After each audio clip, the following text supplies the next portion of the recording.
오늘 찬양대 노랫말처럼 주일 예배에 참석한 모든 성도님들에게 하나님 주시는 평안함이 있기를 축원합니다. 우리는 지난 몇 주일에 걸쳐서 예수님께서 예루살렘으로 올라오면서 행하신 사역들을 살펴보고 있습니다. 예수님께서 여리고에서 거지 맹인 바디메의 눈을 뜨게 해주셨습니다.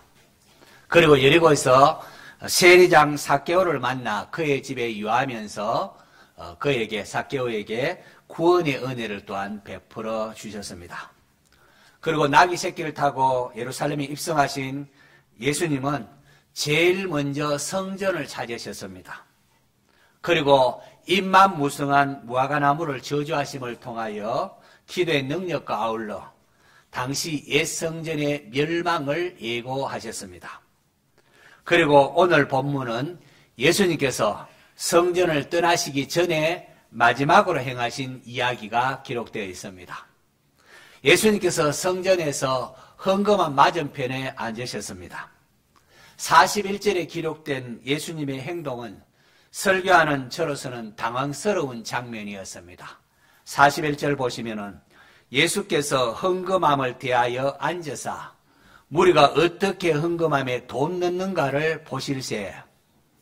여러 부자는 많이 넣는데 예수님께서 성전 헌금함을 마주보고 앉으시고는 무리가 어떻게 헌금함에 돈 넣는가를 지켜보셨습니다.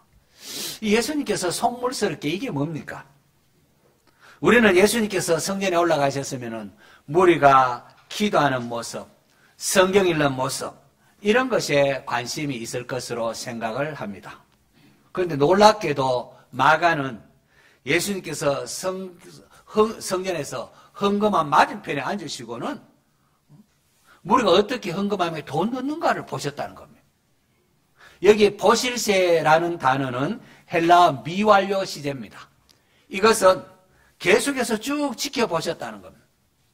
예수님이 얼마나 바쁘신 분이십니까? 그 바쁘신 분이 성전에서 헌금함 맞은편에 앉으셔가지고는 사람들이 어떻게 헌금하는가 쭉 지켜보셨다는 것. 이것을 어떻게 해석해야 할까요? 더군다나 한 가난한 과부가 2렙돈 넣는 것을 보셨다고 합니다. 마가는 2렙돈, 곧 한 고드란트라 그렇게 설명해 줍니다. 이 고드란트는 로마 정부에서 사용하는 가장 작은 단위의 동전입니다. 이러한 로마 정부에서 사용하는 가장 작은 동전임을 설명하는 것을 봐서 신학자들은 이 마가복음이 아마 로마인들을 대상으로 이렇게 쓰여진 복음서다 그렇게 추론을 합니다. 아무튼 이 동전은 가장 가까이서 보지 않으면은 그 동전을 어떤 동전 얼마나 넣은지 잘 모릅니다. 그런데 예수님께서는 여인이 드린 돈이 이 2렙돈이라는 것을 알 만큼 헌금 가까이서 아주 세밀하게 지켜보셨다는 겁니다. 도대체 왜 예수님은 이런 행동을 하셨고 마가는 왜 이것을 기록한 것일까요? 동일한 내용이 누가복음 21장에도 기록되어 있는데 아마 누가도 이 부분을 중요하게 여긴 것 같습니다. 마가도 누가도 가난한 과부가 2렙돈 넣는 것을 예수님이 보셨다 말하고 있습니다. 2렙돈의 가치는 아사리온의 8분의 1에 해당합니다. 예수님께서 참새 2마리가 한 아사리온에 팔리지 않느냐라고 한 것을 생각하면은 2렙돈 가지고는 참새 한 마리도 사지 못하는 아주 작은 돈입니다. 그러고 보면은 그녀가 얼마나 가난한 여인이었는지 우리가 짐작할 수 있습니다. 여기 가난한이라는 헬라어 단어도 사실은 극빈자 이런 뜻을 담고 있습니다. 지지리도 가난한 한 과부가 2렙돈을 하나님께 헌금했다는 겁니다. 그런데 예수님께서 제자들을 불러서 말합니다. 제자들 부르더만 내가 아멘 너에게 말하노니 이 가난한 과부는 헌금함에 넣은 모든 사람보다 많이 넣었도다. 이런 과부가 되는 액수는 너무도 적은 액수입니다. 이것으로는 성전 집기 사는데 전혀 도움이 되지 않습니다. 성전 등불을 밝히는 데 필요한 약간의 램프의 기름조차 살 수도 없습니다. 그럼에도 주님은 부자의 풍족한 중에 넣은 헌금이 아닌 이 한 가난한 과부의 헌금을 칭찬하셨습니다. 모든 사람보다 더 많이 넣었다고 말입니다. 여러분, 사실 일반인이나 부자에게 있어서 두 렙돈은 있으나 마나한 겁니다. 아무것도 아닙니다. 하지만 과부에게는 이것이 생활비 전부였답니다. 그녀는 그것을 가지고 약간의 음식을 사 먹을까 아니면 하나님께 드릴까 갈등했을지도 모릅니다. 두 렙돈 중이면 하나만 헌금하고 하나는 낡은 빵 조각이라도 사 먹을까. 여러분, 지독히도 가난한 사람에게는 바로 이것이 현실입니다. 현실입니다. 남이 먹다가 남은 것도 먹을까 고민하는 게 현실입니다. 이 여인은 가난했습니다. 경제적인 고통을 가지고 있습니다. 게다가 과부였습니다. 외로움도 있었을 것입니다. 과부가 두 렙돈 가지고 갈등을 할 때에 아마도 주님의 가슴도 쿵덕거렸을 것입니다. 마침내 여인의 두 렙돈 가지고 헌금하며 하나님께 드렸을 때에 아마 주님의 눈에는 눈물이 맺혔을 것이다. 저는 그렇게 생각을 합니다. 남편도 없는 과부입니다. 요즘이야 화려한 싱글 하지 않습니까? 여자 혼자서도 얼마든지 경제적으로 살아갈 수 있는 시대지만은 예수님 당시에는 여인이 혼자 살아간다는 게 여간 어려운 일이 아닐 수 없는 그런 시대입니다. 게다가 가난했던 과부입니다. 그걸 생각하면은 자신이 가진 것으로 조그만 헌금이라도 사지 않고 하나님께 드린다는 게 쉽지는 않았을 겁니다. 하지만 그럼에도 여인은 하나님께 감사한 마음으로 두 렙돈을 쨍그랑하며 넣었습니다. 주님은 이 가난한 과부의 두 렙돈을 얼마나 기쁘게 받으셨는지요. 얼마나 기뻐했던지 제자들을 불러 모으고는 내가 진실로 너에게 말하노니 이 가난한 과부는 헌금하며 넣는 모든 사람보다 더 많이 넣었도다라고 칭찬을 했습니다. 성도 여러분, 예수님께서는 아무도 눈여겨보지 않았을 한 가난한 과부의 두 렙돈에 시선을 집중하셨습니다. 그녀의 신분이나 경제적 형편, 그리고 헌금함에 넣는 돈의 액수, 전혀 사람들에게 관심을 끌만한 것이 못 되었습니다. 지나치고 무시해도 좋을 만한 겨우 두 렙돈이었습니다. 하지만 그녀의 작은 두 렙돈을 하나님께 드리느냐 드리지 않느냐, 우리 주님께서는 정말로 소중하게 생각을 했습니다. 왜요? 왜요? 저는 이 본문을 처음 대할 때에 그저 헌금 이야기인 줄로만 생각했습니다. 헌금 많이 하라고 하는구나, 그렇게 생각했습니다. 그런데 가난한 과부의 두 렙돈은 그게 아니었습니다. 그 이상의 의미를, 이야기를 담고 있습니다. 어떻게 예수님께서는 여인이 드린 두 렙돈이 그녀의 생활비 전부인 줄 어떻게 아셨겠습니까? 주님은 그 여인의 모든 것을 아셨습니다. 그녀가 가난하다는 것도, 그녀가 과부라는 것도, 그녀의 두 렙돈이 그녀의 전재산, 생활비 전부라는 것도 아셨습니다. 성도 여러분, 주님은 그녀만 알고 계신 것이 아니라 오늘 예배 드리는 저와 여러분의 상황과 형편도 다 알고 계십니다. 여인이 드린 두 렙돈의 이야기는 단순한 헌금 이야기가 아닙니다. 성전을 떠나기에 앞서서 주님은 제자들을 불러 모으고는 가난한 과부의 행동을 언급하고 있습니다. 무슨 말입니까? 제자도를 지금 말하고 있다는 겁니다. 예수님께서는 가난한 과부의 두 렙돈 드림을 통하여 내 삶의 전부를 하나님께 드리는 제자도를 가르친 겁니다. 가르치고 있는 겁니다. 바로 이것은 예수님을 따르는 우리의 모습이 어떠해야 하는지를 말씀하는 것이기도 합니다. 왜 예수님께서 가난한 여인의 두 렙돈을 그렇게까지 칭찬하셨습니까? 왜 예수님은 제자들을 불러서 이 가난한 과부는 헌금함이 넣은 모든 사람보다 많이 넣었도다라고 말씀하셨을까요? 그 이유가 44절에 나와 있습니다. 44절 우리 같이 한번 읽어볼까요? 시작. 그들은 다 그 풍족한 중에서 넣었거니와 이 과부는 그 가난한 자 중에서 자기의 모든 소유 그 생활비 전부를 넣었느니라 하시니라. 이런 바로 이겁니다. 풍족한 중에서 넣은 것과 자기의 모든 소유를 넣은 것. 예수님을 따르는 참된 제자는 자기의 전부를 드리는 자라는 겁니다. 여러분 오해하지 마십시오. 예수님께서 제자들에게 가난한 과부가 한 것처럼 너희들 헌금 많이 하라 그 말하는 게 아닙니다. 가난한 과부의 두 렙돈 소개한 것 헌금 많이 하라고 소개한 게 아닙니다. 예수님께서는 누구든지 나를 따라오려거든 자기를 부인하고 자기 십자가를 지고 나를 따를 것이니라. 누구든지 자기 목숨을 구원하고자 하면 잃을 것이요 누구든지 나와 복음을 위하여 자기 목숨을 잃으면 구원하리라 라고 하셨습니다. 제자는, 주님을 따르는 제자는 자기를 부인하고 자기 십자가를 지고 주님을 따르는 자여야 한다는 겁니다. 주님, 이건 절대로 안 됩니다. 주님, 이건 절대로 내어놓지 못합니다. 이런 사람은 아직도 주님이 어떠한 분인지 모르기 때문에 그렇습니다. 주님, 이건 안 됩니다. 절대로 못 내놓습니다. 이것이 부서지는 것이, 이것을 주님께 맡길 수 있는 것이 자기 부인입니다. 나를 버리고 내 주장을 버리고 주님을 택해 보십시오. 그러면은 죽는 것이 아니라 영생이 주어집니다. 하나님이 얼마나 좋은 분이신가 알게 됩니다. 인격적으로 만나게 됩니다.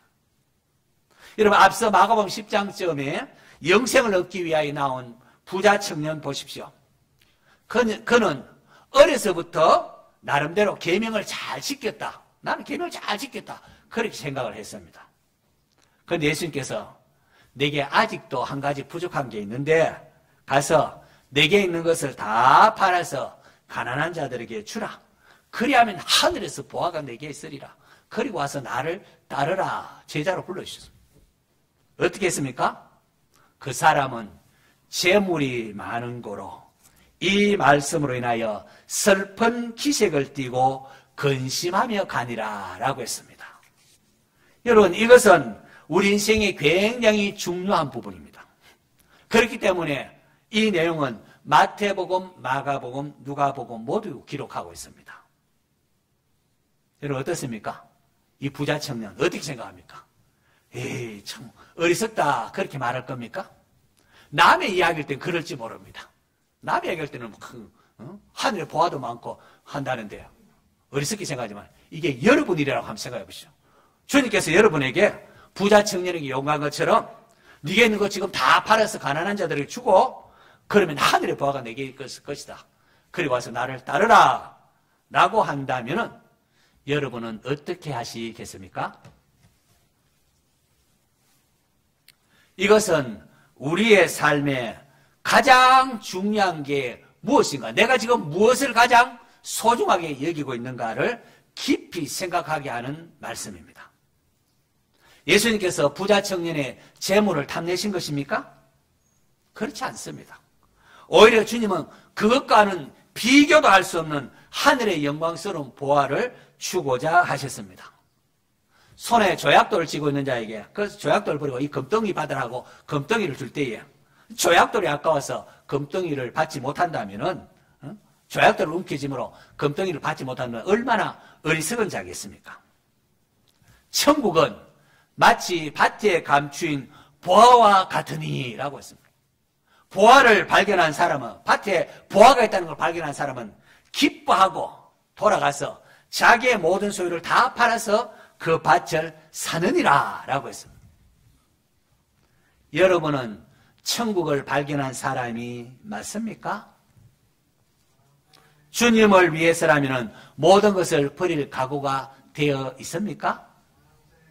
진정으로 영원한 생명을 원하십니까?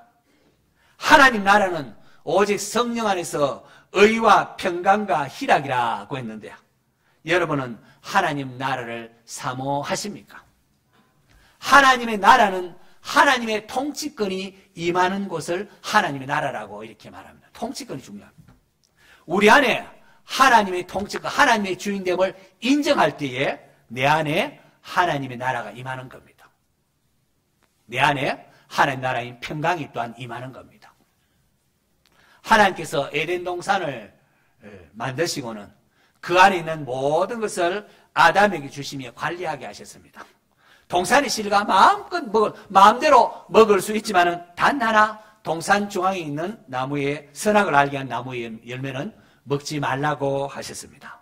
먹는 날에는 반드시 죽으리라는 경고까지 하셨습니다. 왜 하나님께서 선악을 알게 하는 나무의 열매는 먹지 말라고 하신 것입니까? 그것은 하나님의 주인됨을 잊지 말라는 것입니다. 아담이 동산의 모든 것을 관리하지만 그 동산 중앙에 있는 선악을 알게 하는 나무를 열매 볼 때마다 이 동산의 주인은 하나님이심을 잊지 말도록 그렇게 한 겁니다. 이 아담의 범죄는, 선악과를 따먹은 아담의 범죄는 다름 아닌 하나님의 것을, 하나님의 주인됨을 인정하지 아니하고 자기가 주인 행세하고 하나님 것을 내 것이라고 주장하는 것입니다. 그래서 나를 자랑하고 나를 높이는 삶을 사는 겁니다. 그러나 두 번째 아담으로 오신 예수님은 자기를 낮추시며 십자가에서 죽기까지 하나님께 복종하셨습니다. 이로 말미암아 아담의 후손인 우리 모두의 죄를 대신 담당하시고 예수님을 나의 구주로 영접한 자, 곧 그 이름을 믿는 자에게는 하나님께서 의롭다 해주시는데 이게 바로 로마서에서 말하고 있는 하나님의 의입니다. 성도 여러분, 원래 우리 교회의 표가 참된 예배자, 즐거운 섬김입니다. 그런데 아십니까 여러분? 참된 예배자가 되고 즐거운 섬김이가 되는 출발점은 내가 가진 모든 것이 하나님의 것임을 아는 데서 출발합니다. 여러분 11조 단순히 소득의 10분의 1을 떼서 드려야 한다는 것 아닙니다. 그게 아닙니다. 만약에 여러분이 11조 생활하는 것으로 나는 나름대로 신앙이 좋다 그렇게 생각한다면 자신은 계명을 잘 지키고 있다고 생각했던 부자 청년의 모습이 바로 여러분의 모습일 수도 있습니다. 여러분 11조는 소득의 10분의 1을 떼서 드려야 한다 그게 아니라 내 소유의 주인이 하나님이심을 고백하는 신앙행위입니다. 10분의 1이 아니라 내가 가진 모든 것 하나님 주신 것이고 하나님의 것이고 나는 하나님 것을 관리하는 청지기임을 알도록 하기 위하여 11조 제도를 하나님께서 허락하신 겁니다. 주일 성수도 마찬가지입니다. 주일 하루만 하나님의 날이고 나머지는 우리 마음대로 해도 되는 날이라고 생각하면 오산입니다. 주일 성수는 숨쉬는 순간 모든 것이 하나님의 은혜고 모든 날이 일주일 모두가 다 하나님의 날임을 고백하는 신앙 행위로 하루 주일을 정해서 생업을 멈추고 하나님께 예배드리는 날로 한 겁니다. 내가 가진 모든 것이 하나님의 것이고 나는 하나님 것을 관리하는 청지기임을 알 때에 참된 예배자가 될 수 있고 즐거운 섬김이가 될 수 있습니다. 물론 때로 주님께서 하나님께서 내 것을 돌려다오 할 때에 아플 수도 있습니다.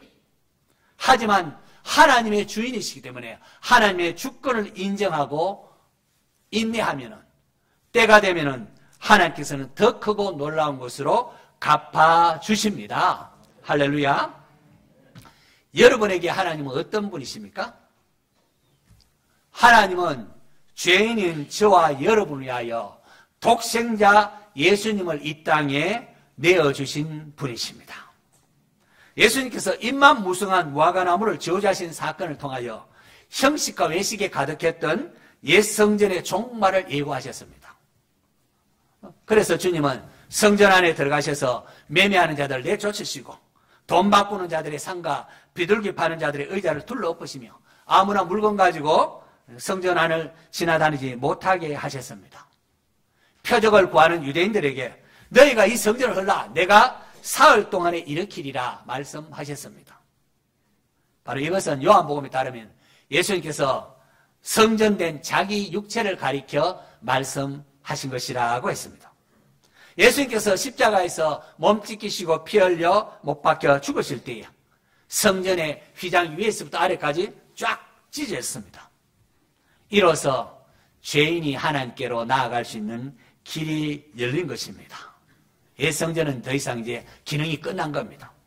예수님께서 하나님이 예비하신 어린 양, 예수님이 바로 하나님의 어린 양으로서 친히 속죄 제물이 되셨고 참 하늘 성소에 들어가셔서 자기의 피로 하나님 앞에 우리의 죄를 대속하시고 누구든지 예수를 믿는 자로 하여금 죄 용서함 받고 하나님께로 나아갈 수 있게 하신 것입니다. 여러분, 영생을 얻기 위하여 예수님께 나온 부자 청년, 영생을 얻기 위해 나왔는데 내 소유를 다 팔아 가난한 자들에게 나눠주라. 그리하면 하늘에 보화가 있으리라. 그리고 와서 나를 따르라고 했을 때에 이 주님의 말씀 앞에 그는 슬픈 기색을 띠며 돌아갔습니다. 그렇게 하지를 못했습니다. 그런데 보십시오. 하나님은, 우리 하나님께서는 범죄함으로 인하여 영적으로 죽었고 영원히 죽을 수밖에 없는 우리에게 영생을 주시기 위하여 자기의 독생자를 기꺼이 내어주셨습니다. 예수님께서 십자가에 못 박혀 죽어주심으로 우리의 죄값을 대신 자기 아들이 담당케 하신 겁니다. 우리는 살아가면서 이런저런 삶의 아픔을 토로하면서 하나님 정말로 나를 사랑이라 한 것인가? 그렇게 하소연도 하고 불평도 합니다. 맞습니다, 여러분. 우리는 그렇게 연약합니다. 자주 넘어지고 실족합니다. 시험에 빠지곤 합니다. 그런데 주님은 이러한 우리와 제자들을 통하여 제자들에게 오늘 본문을 통하여 가난한 과부의 두 렙돈을 한번 보라고 말씀을 하십니다. 와서 이 가난한 과부의 두 렙돈을 보라고 하십니다. 일반인에게는 있어나 마나한 그 두 렙돈이 그녀가 가진 생활비 전부였습니다. 남편도 없습니다. 지지리도 가난한 여인입니다. 그런데 그 두 렙돈을 하나님께 감사함으로 드렸습니다. 그러자 주님께서 얼마나 기뻐하셨는지 예수님께서 이 성전에서 마지막 하이라이트로 제자들을 불러서 내가 진실로 너에게 이르노니 이 가난한 과부는 헌금함에 넣은 모든 사람보다 많이 넣었느니라 칭찬하시며 참된 제자의 본으로 그녀를 우뚝 세워주셨습니다. 참된 제자가 뭡니까? 자기의 전부를 주님께 드리는 게 참된 제자입니다. 그게 주님을 따르는 자의 모습이라는 겁니다. 사랑하는 성도 여러분, 가난한 과부의 두 렙돈 드림을 통하여 참된 제자도를 가르쳐 주신 예수님이십니다. 우리의 삶에 아픔이 있고 슬픔이 있지만은 하나님은 우리의 주인이십니다. 내가 가진 모든 것이 하나님의 것이고 우리는 그분의 것을 관리하는 청직입니다. 지금까지 누려왔던 모든 것, 또 지금 가지고 있는 모든 것이 하나님의 은혜의 선물입니다. 지나왔던 모든 시간과 지금 숨쉬는 것 역시 하나님의 은혜입니다. 아침에 해가 뜨고 저녁에 해가 지는 일상의 평범한 것 역시 모든 게 하나님의 은혜입니다. 우리가 아직 죄인 되었을 때에 그리스도께서 우리를 위하여 죽으심으로 하나님께서 우리에 대한 자기의 사랑을 확정하셨느니라 라고 했습니다. 그러므로 우리의 상황이 어떠하든지 간에 하나님의 것을 하나님의 것으로 인정하며 감사하는 성도가 되시기 바랍니다. 그것이 참된 예배자, 즐거운 섬김의 모습입니다. 자기를 주장하지 말고 모든 것의 주인 되시는 하나님을 인정하고 하나님을 높이십시오. 그리고 우리 자신을 부인하며 주님을 따르면 적은 무리여 무서워하지 말라. 너희 아버지께서 그 나라 하늘나라를 너희에게 주시기를 기뻐하시느니라 라는 하나님의 위로를 받게 될 것입니다. 하나님 나라가 우리의 심령이 임하게 된다는 겁니다. 평강이 어떤 상황 속에서 세상이 알지 못하는 평강이 주어집니다. 하나님이 얼마나 좋으신 분이신가 깨닫게 해 주실 것입니다. 율법에 매인 그런 삶이 아니라 자유와 기쁨으로 하나님을 예배하는 참된 예배자, 즐거운 섬김이 되시기를 간절히 축원합니다.